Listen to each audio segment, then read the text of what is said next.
Hey guys, what's up? Thanks for coming by. Thanks for stopping in and stay a little while. And I'm gonna talk to you about some movies today, guys.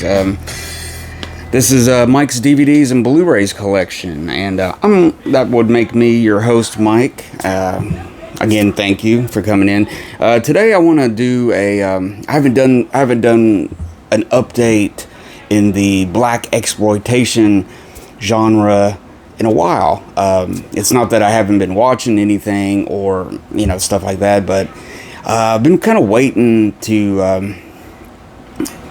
I wanted to really rewatch some of these, and some of these are new. Actually, it took a while to wait for this one to come in. It really did. It took way over a month for this one disc to come in, so it's just kind of slowed me up in making this. But I think this would be number 4 or 5 in the Blaxploitation numbers. So let's start off with this was the movie set that took the longest to get here. I ordered it from a seller, a company actually in the UK. Starts with a C and ends with an S. That's all I can tell you. But man, they're so... Okay, Chalkies. They always take so long. It's usually over a month. I mean, I swear. But they have such good prices. So I shouldn't say anything because, they have really good prices on brand new Blu-rays, Eureka and Arrow and stuff like that. But anyways, you're going to wait a little bit. So it depends on how bad you want it. So anyways, this was one that I waited for a minute to get.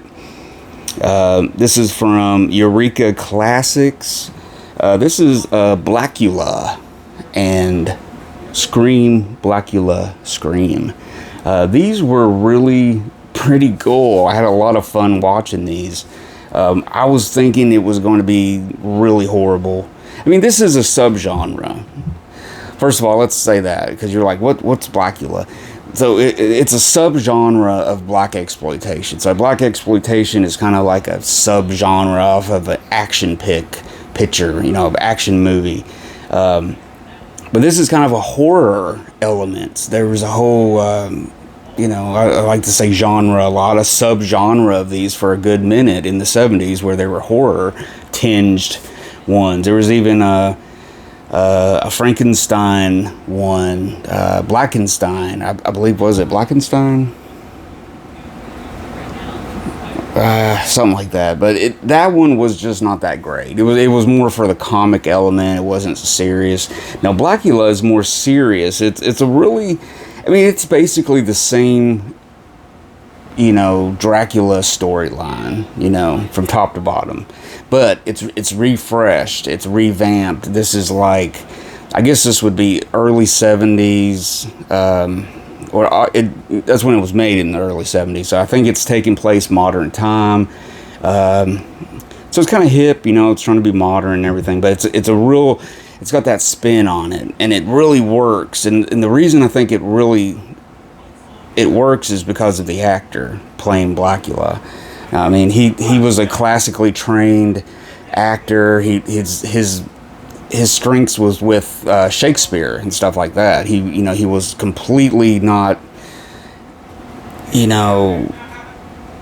was on another level of acting or something. But he was a really good actor, and his name was William Marshall, and he didn't really do a lot of stuff, I don't think. He did Broadway. I think he did a lot of TV and stuff like that. Not that many movies or something, because I can't think of one movie that he was in other than this. But yeah, let's talk about the cast and the director a little bit. The first one, of course, you got William Marshall. You got Denise Nichols. You got a Vanetta McGee, who you might recognize. You spaghetti western fans. She was in The Great Silence. So there you go, guys. You got Gordon Pinsent. You got Thalmus Rasula. I'm missing his name up, but he's been in some really good movies. He's a great actor. And let's see, who directed? Okay, William Crane directed the first one. Bob Kellen directed the second one. Now the second one kind of goes up a notch because we got Pam Grier shows up on this thing. Still kind of, you know, building. I mean, I think she was already a star, but she hadn't done Foxy Brown yet, I don't believe. But yeah, pretty cool. I mean, these were made for American International. Samuel Z. Arkoff. Was it Arkoff or Zarkoff? Arkoff. I mean, that's a cool name. I mean, Samuel Z. Arkoff. Zarkoff. I mean, that's a cool name. But yeah, you know, through American International, AIP, they did some really good stuff. AIP, I mean, even though they were on a budget, but man, they were the kings of the B picture back then. I mean, they were making the big stuff. I mean, so many directors, producers, writers, musicians, even, you know, of course, actors, actresses have had their start at AIP and did the whole, you know, Roger Corman movies and different stuff and got their start, you know, and stuff. So that was a really fertile time period, you know, the early 70s especially. I mean, they had a lot of success in the 60s, but I think it went up even more by the 70s because you had the drive-in going full strength. So yeah, it was, you know, pretty popular stuff. These were big popular drive-in movies, you know, some of these, you know, Blackulas and stuff like that. But yeah, overall, this is a great release. They're both on their own disc, I think. Yeah, where you get 2 DVDs and you get 1 Blu-ray. So yeah, they're both on 1 Blu-ray, or they have their own separate DVDs, which is pretty cool. But yeah, overall, I mean, it's not. You know, the artwork's not jumping off the page at you or anything. It's very, very, very void of a lot of stuff. But otherwise, I think they could have done better with the artwork. I think they could have used some stuff and did something with it. But, you know, hey, that's just me. But yeah, and as far as, you know, special features, it's got a really cool interview with Kim Newman. I'm starting to really love Kim Newman and always look forward to his, you know, critical assertments or assessments on everything and stuff. He's pretty cool. But yeah, that's about it. It's just basically that, you know, it's an introduction to both the films by Kim Newman and talking about each movie. And other than that, it's got a 32-page booklet, which is, you know, pretty big. It's pretty good for 2 movies. So yeah, well worth it. This is from Eureka Masters of Cinema. This is a Region B, so it's Region B locked. So you have to have an all-region player if you live in the U.S. And as we keep moving on here, as you know, I'm a pretty good fan of Pam Grier. I mean, she's probably one of my famous, or one of my favorite, you know, actresses of the Blaxploitation movement and the whole thing and stuff. And Pam Grier is up there. I think she's my favorite. So I wanted to upgrade my Pam Grier collection, or at least a few of my Pam Grier collection. Some of the main titles, the big ones and stuff like that. I have all of them. I have basically on DVD. So I've upgraded to Blu-ray, and I went with the Arrow Video releases. They came out with at least 4 Pam Grier titles, and those are the 4 I got. I'm still watching the other ones because I really want to go through them and stuff. But this first one I got, this is a Sheba Baby, and I have to say, you know, these are really nice as always. That, you know, the Arrow artwork and features and everything, they're really good. So yeah, Sheba Baby. This was a movie from, I think, was it 75, and this was directed by what's his name? William Girdler, because he's from my hometown of Louisville, Kentucky. and he was a big underground filmmaker who, unfortunately died young and everything. But what's really cool is a lot of this was filmed in Louisville, supposedly. So there's a lot of exterior shots of, downtown and stuff, which is kind of interesting. Because this takes place in 75. I was born in 76, so it's kind of cool to see like a small time capsule of kind of like what the area looked like during the time I was born. So, I always kind of look out for stuff like that in different movies. But yeah, this is a really good transfer. It looks really good. I mean, it's only just I guess it's just some kind of high definition upscale or something. It's not really a restoration or anything, but it looks really good. It's still sharp. Got some really good special features on here. One's called Sheldon Baby. It's about it's with an interview with David Sheldon. And then there's Pam Grier, the AIP years, which is a really cool little overview of her work and everything during that time period. So it's really cool. And but yeah, it's kind of one of these things, like she's kind of plays a sort of a private eye. She's kind of on the case, and she's kind of slightly working with the cops a little bit, and and stuff like that. So but she's pretty badass as always. It's kind of cool. And stuff like that. But yeah, it's a definite drive to the 75. I mean, you're going to look, you're going somewhere, and you're going to know you're there with the clothes and all the stuff. So anyway, Sheba Baby, really good, a great genre picture. Not the very best Pam Grier or anything, but she's really solid in that, and I really love the artwork. That's really cool. It's a cool photo of her. Next up, this is another Pam Grier movie, but this is not an Arrow Blu-ray. This is a pretty old DVD. These were the Roger Corman Classics line that came up. There was a whole bunch of these. This is a movie called The Big Birdcage, and it's always one of those movies where it's not really a black exploitation movie. It's still kind of an exploitation movie, I guess, or just kind of just be jungle pitch. I guess it's a jungle prison escape movie with girls, scantily clad girls. But anyways, The Big Birdcage, what can I say about it? It's pretty interesting. I mean, it's got, look at the cast. You got Anitra Ford, you got Carol Speed,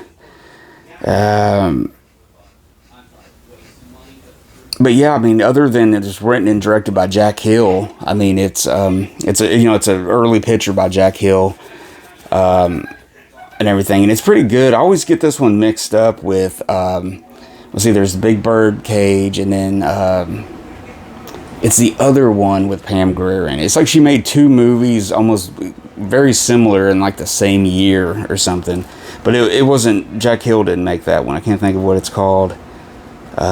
Big Birdcage, and I'll probably think of it in a minute though. But yeah, it's basically, there was a whole series of these made somewhere probably after 1971, and they kind of quietly just, well, no, maybe they didn't quietly end. There were still like the movies in the 80s, the Caged Heat, and women in prison movies and stuff like that. But I don't know, there was a whole series of these, but they took place in the jungle of some, nameless Asian country, deep in the jungle, and it's like, why is she here? What's going on? And it's just, they're crazy. They're just crazily entertaining.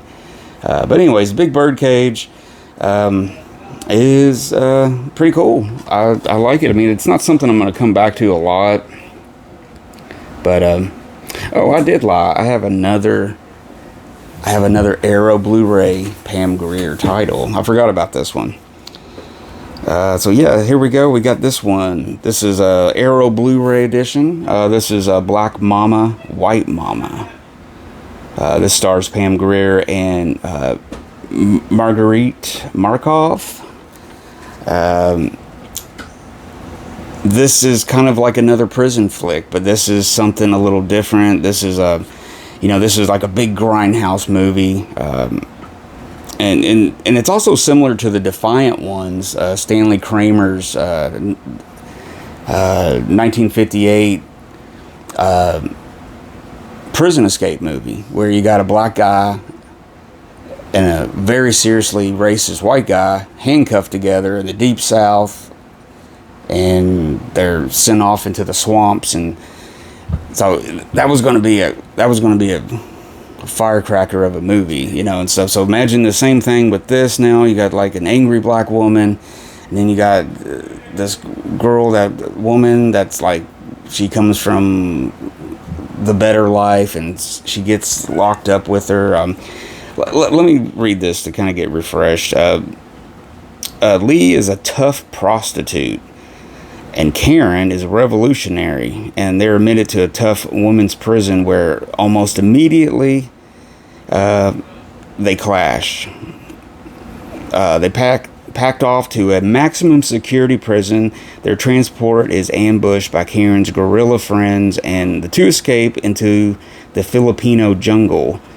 Chained together with differing escape plans, their clash intensifies as Lee wants to retrieve a stash of stolen cash to get her off the island, and Karen just wants to rejoin her revolutionary group. So yeah, it's like it says here, it's chock full of girl fights, gun battles, nudity, humor. Black Mama, White Mama, which was also known as Women in Chains, and it was also known as Hot, Hard, and Mean, lives up to all its titles, as well as featuring a brilliant Sig Haig performance as this bounty hunter guy. He's really good in it and stuff like that. But yeah, it's it was actually co-written by Jonathan Demme, and then some of the score was used for Quentin Tarantino's Kill Bill. So there you go. I didn't even remember that for some reason. But anyways, yeah, it's a pretty interesting movie. It's one of the better ones. I guess this is in the same group as The Big Birdcage, because you got the Filipino jungle still. But this one's up a notch. It's pretty good. And this is Jack Hill, right? Did Jack Hill direct this? Oh no, Eddie Romero. Yeah, Eddie Romero was like I think he was a Filipino filmmaker, director, writer, all that stuff, and he made like hundreds and hundreds of these jungle movies and stuff. And he was, I don't know, I think that was his chance to make a big picture, for AIP or something, So, anyways, good movie, highly entertaining. You basically know what you're getting before you press play, but you still want to go down that road, and so it's pretty cool. Black Mama, White Mama. And finally, guys, I got another Arrow Blu-ray, and this is an upgrade too. Black Mama, White Mama was also an upgrade from DVD. And when I say DVD, I'm talking about like the 2002 releases, 2003, like the first releases. The next one I got here, and this is the last one, Willie Dynamite. And this is one of the few big studio black exploitation movies. Eventually, Hollywood really came knocking and wanted to get in on the craze of the black exploitation movies and get it, of course. So Universal came to the table. This was 1973. So yeah, this is probably one of the first of, I would say, the second tier of black exploitation. The first ones was Shaft and Superfly, and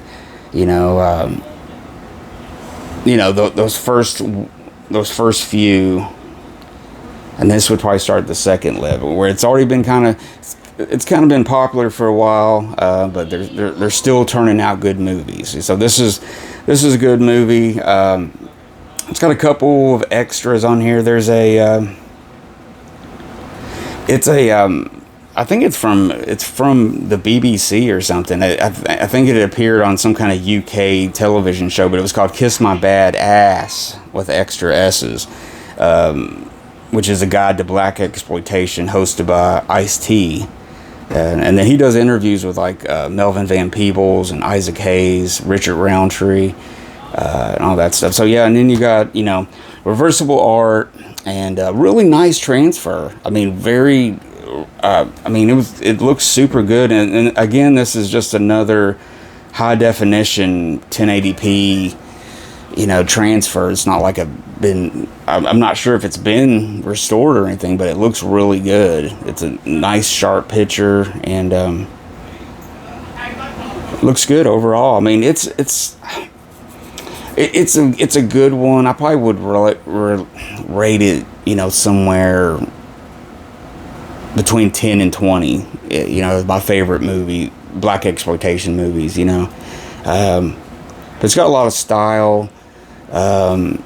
This was probably the third time I watched this when I got this one, and everything. But yeah, the actor, Roscoe Orman, just to watch his performance alone in this movie is where it's at. I mean, he's really a tour de force if you think about it, because he would go on after this movie to be the guy on Sesame Street for like 40 years or something like that, 30 years. He just retired in the last 10 years, but he was the bald-headed guy from Sesame Street, and I did not know that. It blew my mind when I found that out. And then it's just like the whole time I knew that, I found out, and then I watched the movie, and the comparison of the two. I mean, he was just, man, he puts everything into this character, man. He's very athletic. He's very this, that, flashy and stuff. So, but yeah, Willie Dynamite, a lot of fun. I definitely recommend you pick this up if you're out there and you're trying to collect as many black exploitation movies as you can, good ones, then yeah, pick this one up. And Arrow always quality, man. They have their stamp on there. So very satisfied. Had a lot of fun watching this again.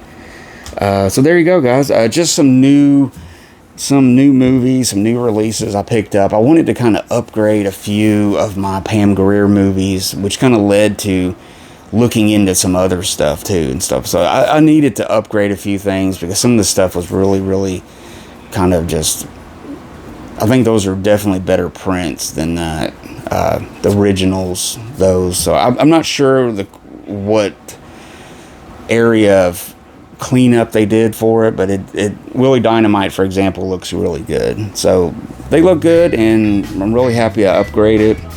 Check those out. Really good stuff. So yeah, I got a couple more Pam Grier movies coming in a future episode. I want to go through those. You probably know what those releases are. Yeah. So anyways, guys, thanks for watching. Give me a thumbs up if you enjoyed this episode. Make sure you comment, and don't forget to subscribe if you haven't already. And until next time, guys, y'all stay cool. Stay frosty, all that good stuff. And I'll talk to you next time. Later.